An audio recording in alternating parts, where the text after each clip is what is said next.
Yo, bonsoir à tous, c'est Greg et Yuval, vous êtes dans Breaking News, l'émission numéro 16, toujours en compagnie du groupe Infamous. Donc ce soir, les thèmes qui vont être abordés sont Infamous et Fasté, les raisons de la scission. Et le rap game et la danse. A tout de suite. Yo, donc bonsoir à vous, Greg en compagnie de Yuval. Dédicace à la SLT, on va couler aujourd'hui, ça fait plaisir. Alors, le groupe Infamous, l'homme s'appelle Lyrics, Dom K, a.k.a. Dom King, ouais, Enjoy et Jackson. Et le premier thème qu'on va aborder, donc c'est un thème un petit peu polémique. On a envie de savoir. On a envie de savoir parce que bon, pour ceux qui connaissent pas la petite histoire, Infamous, beaucoup des membres qui sont dans Infamous aujourd'hui venaient d'un groupe assez légendaire qui s'appelle Fasté et ils se sont séparés il y a quoi 3 ans à peu près, un truc comme ça. 2 ans, voilà, pour des raisons qui sont encore inconnues au grand public. Et donc ce soir elles vous seront révélées. Donc les gars, déjà, pourquoi Infamous est plus Fasté? Alors, non, c'est pas ça, c'est que c'est beaucoup de trucs en fait. Je peux pas résumer ça en 5 minutes. Mais à savoir que on est 8 à être partis de Fasté. Ok. Donc 8 sur 12 membres, 13 membres. Sur 13 membres, 8. Donc c'est énorme. Les 8 qui sont Les 8 qui sont Jackson, Enjoy, moi, Lyrics, Kev, Arshad et Danny. Okay. On était 8 à être dans Fasté. Beaucoup d'exceptions aussi là. Bon, 7 là. Il manque qui là? C'est là, non? C'est toi, Yuval. Le con. Donc on est beaucoup à être partis. Pourquoi? Non, parce que j'ai dit 8 parce qu'il y a Zoubir aussi, Ouais. qui est parti, qui était manager et qui est parti, qui ne manage plus Fasté depuis quelques années et qui ne nous manage pas non plus nous depuis quelques années. Donc c'est vrai que quand vous avez des plans, ça n'a rien à voir avec... Ça peut être en lien avec Zoubir parce qu'on a toujours une relation particulière avec Zoubir, il n'y a pas de souci, c'est la MIF, mais c'est pas notre manager comme à l'époque de Fasté où c'était le manager de Fasté, voilà, c'est pas du tout comme ça. Mais on a une relation privilégiée avec Zoubir, il peut nous appeler, on l'appelle pour des conseils, pour des plans, pour ce que tu veux. Et donc on est 8 à être partis. Pourquoi? Il y a plusieurs raisons. La principale raison, c'est qu'on ne s'entendait plus sur le plan des objectifs du groupe. Artistiquement parlant, on ne s'entendait plus. C'est-à-dire que la plupart du groupe, ils voulaient aller dans un sens. Il y avait l'autre partie qui est restée dans Fasté qui voulait faire autre chose. Et il y en a qui voulaient faire plus de battle, il y en a qui voulaient faire moins de battle, plus de créa, plus de show. Alors, est-ce que tu peux nous définir vraiment les deux camps? Donc Infamous, vos objectifs c'était quoi? Et Facebook Fasté c'était quoi? Fasté, je ne vais pas parler pour eux parce que je suis pas eux. Mais Infamous, nous, notre objectif c'est de faire des battles, faire le maximum de grosses dates, faire voilà, quoi, tout péter quoi. En gros, tout péter à notre manière et puis voilà quoi. Sans occulter le travail qu'on a fait dans Fasté. C'est-à-dire que nous, chacun dans Fasté, concrètement, moi je parle de moi, en 2007, moi je suis rentré dans Fasté parce qu'on m'a appelé. C'est pas moi qui ai appelé Fasté, donc on m'a appelé, je suis venu. J'étais très fier de venir parce que c'est un gros groupe et c'est un groupe que je respecte beaucoup et que voilà, tu vois, qu'il y a une histoire dans le milieu français, tu vois, et international, tu vois. Donc voilà, moi ce groupe il m'a beaucoup apporté et j'ai beaucoup apporté. Donc voilà, et je crois que c'est pareil pour tout le monde, tu vois. Il y a des mecs comme Jackson et Enjoy qui ont grandi carrément là-dedans, donc voilà, même figure emblématique Lil Kev, il a grandi là-dedans, tu vois. Donc c'est quelque chose qui nous a construit quelque part et qu'on a construit aussi, tu vois. Et donc moi je crache pas, personne ne crache sur le passé, on a passé des très bons moments, on a vécu des très belles expériences, on a vécu des trucs très forts. Et voilà, c'était mortel et tout. Mais au bout d'un moment, il y a des trucs que tu cautionnes plus, tu peux plus cautionner, et un fonctionnement que voilà, ça passe au-dessus de la tête. Et il y a un moment, on a essayé plein de fois d'arranger les trucs, de faire des réunions, tout ça, nanana. Mais au bout d'un moment, ça changeait pas, donc nous on s'est dit, vas-y, on arrête. Et les gens pensaient pas qu'on allait arrêter. Parce que arrêter, ça veut dire rétrocéder le non Fasté. Voilà. Ce qu'ils savent pas, c'est que la session qui s'est faite entre Infamous et Fasté, elle a duré 1 an. 1 an, voire 1 an et demi, plus d'1 an. Donc les gens, ils savent, les gens ne connaissent pas l'histoire, mais en gros, quand on a commencé avec le nom Infamous, ça faisait déjà au moins 1 an, voire 1 an et demi, où c'était déjà ça partait un peu. Ça partait un peu en couille, on n'allait vraiment pas dans les mêmes directions. Après, il y a, comme on disait, le côté artistique de la chose, c'est-à-dire qu'il y en a qui voulaient plus aller dans le côté création, faire des cachets, faire ceci, faire cela, et d'autres qui voulaient plus être dans le côté b-boy pure, compétition, et tout péter encore en battle, parce qu'il y en avait qui avaient encore la niaque.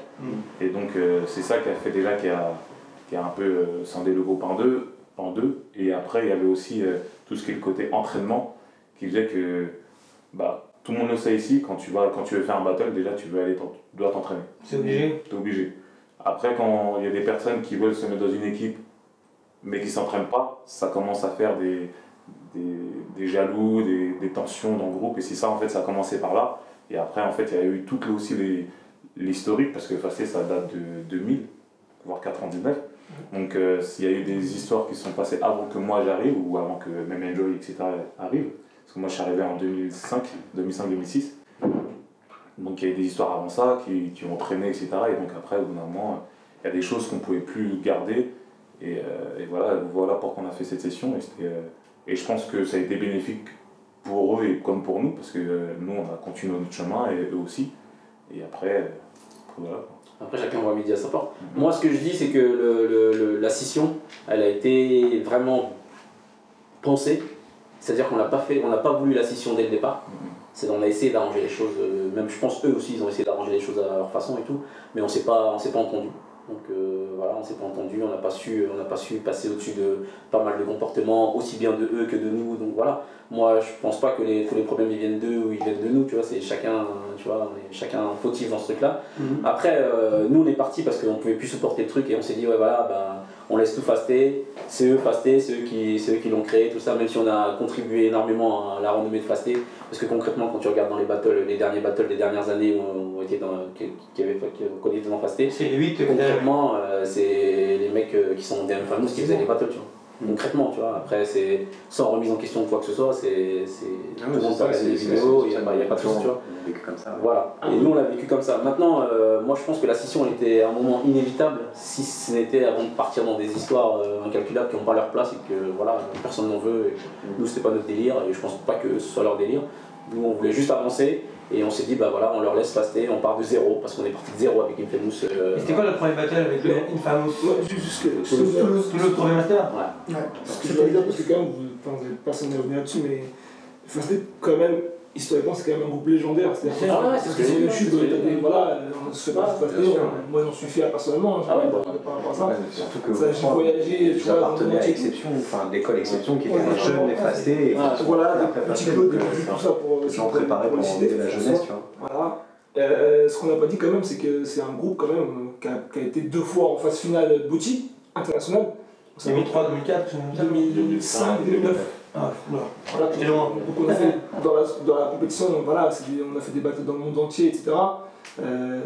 Faire 2 botis, c'est quand même très difficile et au niveau du niveau de break, c'est vraiment quelque chose. Voilà, c'est des gros projets, hein, ceux qui ont fait de botis le savent. Donc dernier en date 2009. Donc c'est quand même des choses au niveau, on va dire, renouveau dans le break, remise en question, etc. Parce que c'est des choses quand même qui arrivent. Après, il faut l'avoir vécu pour le savoir. Quand tu perds un boti, tu retournes à la salle, ben voilà, c'est difficile. Il y a des gens qui se relèvent et qui repartent. Il y en a qui repartent moins, voilà. Donc ça peut t'éclater un groupe, hein, après, Fasté aujourd'hui, bon, c'est pas terminé, mais pour nous en tout cas, il y a eu la session. Mais j'ai envie de dire, Fasté c'est un des groupes français qui a perduré depuis longtemps, tu vois. Il y a des groupes aujourd'hui, enfin, je sais pas citer d'autres noms de groupes français, mais il y a plein d'autres groupes qui existent depuis longtemps. Et ils ont disparu, personne n'a rien dit, tu vois. Donc tout ça pour dire que bon, ça s'est terminé. Dans tout grand groupe en France, il y avait tu vois, des accords ou des changements de chemin, tout simplement. Et finalement, c'est ça qui a fait qu'on s'est séparés, mais ça n'enlève rien à tout ce qu'on a vécu ensemble. Et on a kiffé, franchement, on a kiffé. Sur les derniers événements qu'on a fait, même après, on a fait la tournée Break, une convention de souvenirs aussi, un mois en Angleterre, tu vois. Franchement, on était tous ensemble pendant un mois, c'était de la bombe, on a bien rigolé. Mais sachez quand même, je le dis, si demain il y a Fasté d'un côté et Famous de l'autre, je serais quand même tenté de vous mettre les uns contre les autres. Pourquoi pas? Ouais, mais nous ça nous dérange pas, c'est le game, hein, t'as vu, nous, voilà, de toute façon, le hip-hop c'est fait pour ça, hein, c'est régler ses bifs en avançant, donc nous on n'a pas forcément de bif, on pense pas vraiment à eux tous les jours, tu vois, on fait notre truc. On s'est recroisés plusieurs fois comme on s'est recroisés plusieurs fois et bon, voilà quoi. C'est tranquille. Regardez les vidéos, hein. C'est tranquille. Non, en termes de battle, En termes de battle, on s'est rencontrés quelques fois et puis voilà quoi, Chacun sera son avis. Chacun fera son avis. Après, dans la vie, on se rencontre pas forcément, et puis je pense pas qu'on a envie de se rencontrer, et voilà, c'est mieux pour ça, il n'y a pas de souci. Tu vois. Ok, donc. Chacun fait sa life, tu vois. Ok. Il n'y a pas d'animosité spéciale, de haine spéciale. Nous, on essaie de tracer, on essaie d'avancer. Eux, je pense qu'ils font pareil. Voilà quoi. Ok, bon, on vous remercie pour cette explication. Yeah. Ouais. On va passer à un autre sujet alors. Voilà, j'ai une petite vidéo pour illustrer un petit peu ce qui est mis en avant dans le rap actuellement. Le gars je l'ai mis dans le cul, il arrête pas de saigner. C'est pas verbal ma fille, maintenant je vais signer. Sur du gradure, fais des pompes, des tractions. À l'armée j'avais mon papa, c'est un peu dans le cas. Ma question c'est, il y a beaucoup de rappeurs qui à une époque ont été danseurs. Voilà, c'est pas. Beaucoup de gens le savent. Je donne des noms, Caris, Stomy, Booba aussi à une époque. Et ONTM, voilà, je peux donner plein de noms. Et la question c'est, est-ce que vous pensez que pour eux c'est une fierté ou ils s'en cachent au moment où ils commencent à être cotés? Ils s'en cachent pas, mais ils s'en pètent. Ils s'en cachent pas, c'est pas un truc qu'ils vont mettre en avant dans leur CV, tu vois. Parce qu'un danseur, dans l'imaginaire collectif d'un danseur, dans l'imaginaire collectif français en tout cas, c'est quelqu'un qui est souriant, qui est avenant, qui danse, voilà, c'est positif. Alors que l'image qu'ils défendent, c'est pas forcément ça, tu vois. En tout cas, dans ce qu'ils vendent, pour les médias, c'est pas vraiment ça, tu vois. Est-ce que du coup, vous en tant que b-boy, vous appartenez à la culture hip-hop, on est un des 5 éléments, le rap aussi, est-ce que vous vous retrouvez dans ce qui se fait dans le rap aujourd'hui? Non. Bah, Ça dépend. le rap c'est comme tout, hein. Il y a du bon rap et il y a du rap moins bien. On va dire le rap qui est mis en avant. Il y a différentes strates. Moi, je pourrais écouter du Gradure, tu vois. Là, t'as mis du Gradure. Gradure, je peux l'écouter, mais dans certaines conditions, tu vois. Par rapport à ce qu'il dit dans certains moments. Par exemple, quand on est tous ensemble et qu'on fait une préparation physique, on va mettre du Gradure, on va mettre du Booba, on va mettre tout ce qui est punchline pour nous, hardcore et tout, parce que ça va nous mettre dans une atmosphère, dans une tension, tu vois. Mais c'est pas du rap que je vais écouter, par exemple, dans ma voiture. Par exemple. Ou alors à la maison. Ou alors à la maison, parce que j'ai des enfants. Voilà, donc moi. Après, pour moi, les rappeurs, voilà, c'est comme. Comment on appelle ça? C'est comme des réalisateurs ou des écrivains, tu vois. Ils parlent le monde, tu vois, et dont ils sont pas forcément les acteurs. Donc, demande pas à Stephen King de te faire peur, il va jamais te faire peur. Qu'est-ce qu'il est bon ce jeune homme! C'est un pauvre mec, tu vois. Maintenant, je dis pas que Caris va pas t'éclater la gueule, tu vois. Il peut t'éclater la gueule, mais voilà, il raconte des histoires où peut-être c'est pas lui, ou peut-être. Tu vois. Après, moi, c'est des mecs qui racontent des histoires. Moi, j'aime bien, soit tu cautionnes pas, tu vois. Mais après, voilà, moi, j'aime bien les histoires d'horreur, j'aime bien les histoires de violence, j'aime bien les histoires de mafia, j'aime bien toutes les histoires. Donc, je vais les écouter parce que ça m'intéresse. Et quelque part, on est dans le même milieu, tu vois. On vit dans la même strate sociale, donc voilà. Ça dépend vraiment du rap et le rappeur, surtout, tu vois. Parce que par exemple, là, tu nous as mis du Gradure. Et moi, par exemple, c'est pas forcément ce que je vais écouter. Je vais plus écouter du Youssoufa, du Kerry James.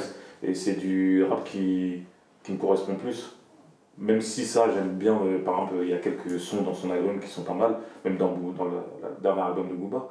Mais c'est pas ce que je vais écouter dès que je vais monter dans la voiture, c'est pas ça que je vais mettre par exemple. Parce que ça me correspond pas forcément. Mais est-ce que vous pensez qu'il y a une connexion entre les danseurs et les rappeurs aujourd'hui dans ce milieu? Non. Ça me rappelle une discussion que j'ai eue avec Vislo, Vizca Vislo, du Science Super Cool. Il comparait en fait le rap et la danse. D'ailleurs, aujourd'hui, il y a beaucoup dans la danse, ils sont beaucoup dans la danse. Ouais, Il disait simplement que la principale différence entre la danse et le rap, c'est par exemple tu veux faire kiffer ta mère, c'est quand même important. T'écris un texte de rap et tu rappes, ou tu tournes sur la tête, tu fais une coupole, ta mère elle va kiffer, elle va ah ouais, tu tournes sur la tête, c'est trop bien. Alors que bon, si tu fais un rap comme on vient d'entendre de Gradure, ta mère a un peu plus de mal à kiffer. Donc c'est vrai que artistiquement parlant, le rap c'est beaucoup plus explicite en fait, comme art, ce qui peut être bien, donc à du Youssoufa et tout, pour un exemple, mais voilà, de l'autre côté peut être aussi beaucoup plus hardcore et pris on va dire, pas au sens figuré, comme Booba, etc. Moi j'aimais pas Booba quand j'étais jeune et tout, parce que voilà, quand tu prends tout au sens premier, tu te dis ah ouais, c'est un ouf, pourquoi il dit ça, voilà. Mais après bon, quand t'apprends à l'écouter, que t'as écouté un peu plus sa discographie, etc., bon, tu comprends un peu plus pourquoi ils rappent comme ça. Est-ce que tu penses que les rappeurs aujourd'hui s'intéressent à notre monde? Déjà, je pense que même pas eux, ils vont penser à ça parce que leur manager il va dire mais qu'est-ce que ça te rapporte. Ils calculent même pas, ouais. Eux ce qu'ils voient c'est comment être avoir plus de likes, comment gagner plus d'argent, comment avoir de nouveaux contrats, c'est d'autres stratégies. De priorité que ramener des danseurs, ah ouais c'est cool, il y a des danseurs, vas-y ils pensent pas. Déjà, je pense même pas qu'il y en ait beaucoup qui pensent qu'ils se voient comme une culture hip-hop. Mais ça tombe bien, c'est la question. Je pense pas qu'il y en a beaucoup qui se voient comme une culture hip-hop. Il y en a qui se voient comme des mecs, voilà, des super-héros des temps modernes et qui font leur truc à leur manière, pour eux, tout seuls, et leurs potes, et leur famille proche, tu vois. Ils pensent pas forcément en termes de mouvement, en termes de trucs, ça c'est très rare. Parce que j'ai l'impression que justement le terme hip-hop c'est un truc qu'on retrouve de moins en moins. Voilà, on parle de rap game, mais on parle de moins en moins de hip-hop. Quand tu regardes un rappeur, il n'y a plus de danseurs derrière. Non, c'est très rare. C'est super Même un rare. DJ, il n'y a pas de DJ Il n'y a pas de DJ. Après, non, surtout en termes de danse, parce qu'on parle de danse, mais là tu vois plus de danseurs derrière les rappeurs.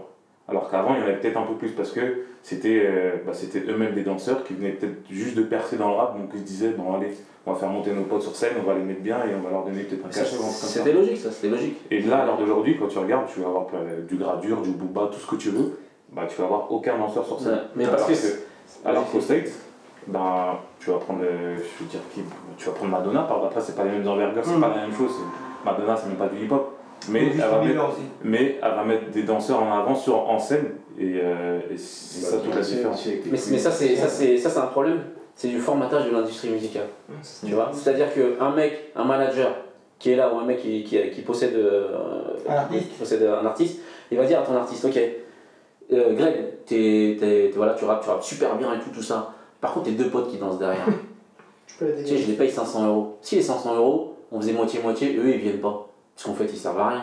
Et puis comme ça, je te mets pas en deuxième classe, je te mets en première classe. Greg, comme c'est un bâtard. Mais comme c'est Greg, c'est un bâtard. L'exemple tombe sur moi. Non, ce que je veux dire, c'est du formatage de l'industrie et que les gens ils acceptent, tu vois. Après, t'es pas obligé d'accepter. Parce que regarde, un groupe comme Watibé, tu vois, les gens ils crachent sur Watibé, vénère et tout. avec le faille. Il y a toujours des danseurs dans l'équipe de Watibé. Et dans leur concert, il y a toujours des danseurs. Toujours des danseurs. Maintenant, je sais pas quel niveau ils ont ces danseurs-là parce que je regarde pas forcément. C'est beaucoup de la danse debout en général, de ce que j'ai vu, tu vois. Mais je note qu'il y a beaucoup de danseurs debout, qu'il y a beaucoup de danseurs avec eux, et à tous les concerts il y a des danseurs. Et ça, c'est un truc qu'ils ont gardé, tu vois. Maintenant, tu peux adhérer ou pas à leur délire, tu vois. Mais en tout cas, ils ont gardé ça. Ouais, j'ai vu que Black M il avait pris pas mal de danseurs debout aussi. Ouais. Avec Amélie, tout ça. C'est dommage parce qu'à l'époque, moi personnellement, c'est ce qui m'a fait commencer la danse aussi, c'est YouTube. C'est les clips qu'on voyait à la télé, parce qu'à l'époque il n'y avait pas YouTube, tu vois. Mais si vous pensez qu'il y a une hiérarchie, c'est-à-dire au niveau du hip-hop, c'est-à-dire genre le rap est plus haut que la danse. Au niveau de l'argent, clairement. Au niveau de l'argent, il y a beaucoup plus d'argent dans le rap que dans le break. En tout cas pour les danseurs. Mais au niveau, on va dire, de l'authenticité, tu vas dire, et du purisme, enfin je sais pas si t'as dit puriste analogie, ce que je dis là, et en tant que fait d'être puriste, bah, tout le monde te dira c'est les danseurs, et notamment les b-boys. Les gens ils vont dire ouais, les b-boys c'est ceux qui ont gardé les vraies valeurs du hip-hop. C'est la seule discipline d'ailleurs. C'est une des seules disciplines du hip-hop qui a pas trop vendu son âme, on va dire. Et pourquoi est-ce que vous pensez que les orgas ils font jamais parrainer leurs events par des rappeurs? Ça se trouve les rappeurs ils veulent pas. Déjà peut-être les rappeurs ils veulent pas parce qu'ils ça leur sert à rien. Mais je pense que les organisateurs, avoir un mec qui est dans le micro et qui dit ouais ta mère a su des beats dans mon garage. C'est quel intérêt pour eux d'avoir un mec qui dit ça, tu vois, devant un public avec des enfants, des jeunes, etc. Quel message t'envoie? Parce que les rappeurs eux-mêmes, même quand tu invites des rappeurs de ta ville sur scène, locaux, ils ont même pas l'intelligence, mais ils ont même pas le truc de se dire bah vas-y, on a invité un événement, comment il est l'événement? Bah vas-y, on va leur montrer qu'on sait kicker, on va leur montrer qu'on a du flow, on va faire un truc avec les danseurs locaux, on va parler de la danse, on va parler, je sais pas, s'adapter. S'adapter. Non, les mecs ils vont arriver, ils vont te parler comme s'ils s'adressaient à un auditeur de 25 ans, enfin de leur âge, qui a la même chose qu'eux. Voilà, donc dans un événement, moi, perso, en tant qu'orga, j'inviterais des rappeurs, entre guillemets, conscients, qui ont un message à faire passer, parce que c'est ma vision du rap, tu vois. Maintenant, j'inviterai pas des mecs pour qu'ils me fassent du trap et qu'ils me fassent ça, tu vois. Ça me sert à rien, je m'en fous. Je préfère mettre un petit qui fait du beatbox ou des petits qui dansent, même qui ont pas un super niveau, tu vois. Ouais, on sort le coup au niveau associatif. Ouais, des danseurs locaux associatifs, tu vois. Parce que les mecs, moi ça m'intéresse pas d'avoir des mecs avec des trous de boulettes comme ça, devant des petits. C'est quel message j'envoie, moi, en tant que formateur, en tant qu'éducateur. Mais c'est parce que là, on parle du rap, on a l'impression qu'on parle que des gros rappeurs et tout. Mais quand même, tout ce qui est des freestyle, battle de rap et tout, Ça, c'est bien, ça a changé. ça déchire. Contender. Ouais, Contender, ça c'est déchire. Grosse dédicace à eux, parce que franchement, c'est l'inspiration. Tu sais, le rap, t'as l'impression que si t'invites un mec qui est signé, je sais pas où, chez Universal et tout, tu sais, il va venir sur scène, tu sais, ça va être un truc de ouf, tu sais, faut lui lâcher un cachet de ouf. Lui, il est là, il va rapper. En gros, inviter que- un Voltec, un événement, un battle de break, ça serait bien aussi comme parrainage. C'est ça. Ouais, ouais. Parce que quelqu'un qui ferait, par exemple, quelqu'un qui fait du freestyle et qui est en interaction avec le public directement, ça c'est un truc qui parle, qui va nous parler à nous, parce qu'on va dire putain le mec il est fort. Au lieu d'avoir un mec qui dit ouais je te lâche un freestyle et en fait il C'est beaucoup plus artistique, c'est ce qu'il faisait, comme il s'appelle, Super la session là. Supernatural. Supernatural. Ah ouais. Freestyle avec des objets, des gens et tout. Ah là, oui, tu vois. c'est marrant, ça c'est la c'est quintessence la- du rap. tu vois. Freestyle. C'est du vrai freestyle. C'est pas les mecs, ouais je suis sur Skyrock, je te lâche un freestyle et tous les textes de son album.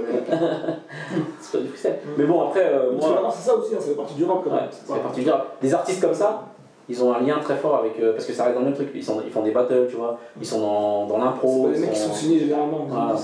Tu vois. Je sais pas ce qu'ils Pas ont. en rosé. C'est des mecs On va inviter Wojtek au prochain Chill City. On espère qu'il viendra. Ça serait mortel, tu vois. Franchement, ça serait lourd. En plus, il y a pas mal de gens qui sont là. Il y en a plein qui ont fait rap contender et que j'ai vu dans les clash rap et qui étaient dans les événements où il y avait de la danse, à l'époque où j'animais. Comme le bloc party de Hardstyle à l'époque, il y avait pas mal, hein, Baba Ali, et pas mal d'autres que j'ai vu dans les rap contender. Yup. Donc pourquoi pas, c'est intéressant. Ouais. Alors on verra un message, on espère qu'ils viendront. Voilà. Les gars, merci. Merci à vous de. Ouais, de rien, Merci, un plaisir. Merci d'avoir joué le jeu, merci d'avoir répondu à nos questions. C'était franchement vraiment instructif pour nous. J'espère que ça a été instructif pour vous, parce que c'est le but, c'est que le savoir y tourne un peu, que. Enfin voilà, on espère vous créer une édition avec de l'information, de la qualité. N'hésitez pas à nous faire vos retours sur, C'est important ça. voilà, sur le forum Breaking News, forum Facebook. Et surtout, si vous avez des retours négatifs, des choses que vous aimez pas, dites-le nous, parce que c'est ça qui nous fait progresser. Donc vraiment, n'hésitez pas. Et franchement, si vous kiffez, partagez, parce que ça, c'est ce qui nous aide à faire connaître et à élargir le message. Et si vous avez des sujets, ça peut être aussi intéressant. Voilà. Jusqu'à présent, on les a tous trouvés nous-mêmes. Ce serait bien d'avoir un peu d'aide, ce serait pas mal. Voilà, donc merci à vous. On se retrouve la semaine prochaine pour la prochaine émission et restez connectés.